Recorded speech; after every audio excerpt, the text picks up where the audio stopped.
حضرات محترم، ماہ رمضان جو ہے وہ بڑا برکت والا مہینہ ہے۔ اس کا نام صرف رمضان نہیں، اس کے 3 اور نام بھی ہیں۔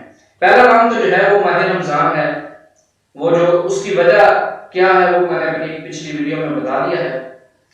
تو اس کے 3 اور نام کیا ہے؟ اس کا دوسرا نام جو ہے وہ ہے ماہ صبر، چونکہ اس مہینے میں روزے دار صبر کرتا ہے، صبح سے لے کے شام تک کھانے پینے سے رک جاتا ہے، صبر کرتا ہے، رب کی رضا کے لیے صبر کرتا ہے، اس لیے اس مہینے کو ماہ صبر کہتے ہیں۔ تیسرا اس کا نام ہے ماہ مواسات۔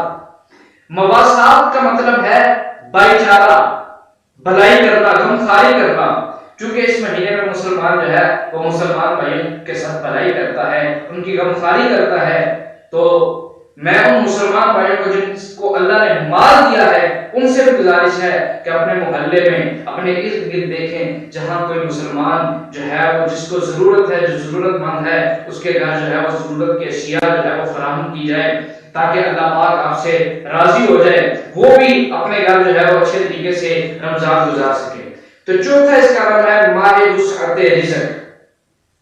نبی پاک صلی اللہ علیہ وسلم نے فرمایا کہ جو بندہ جب رمضان آتا ہے تو اللہ کریم مسلمانوں کے رزق کو بڑھا دیتا ہے، اسی مناسبت سے اس کا نام رکھ دیا گیا ماہ وسعت رزق۔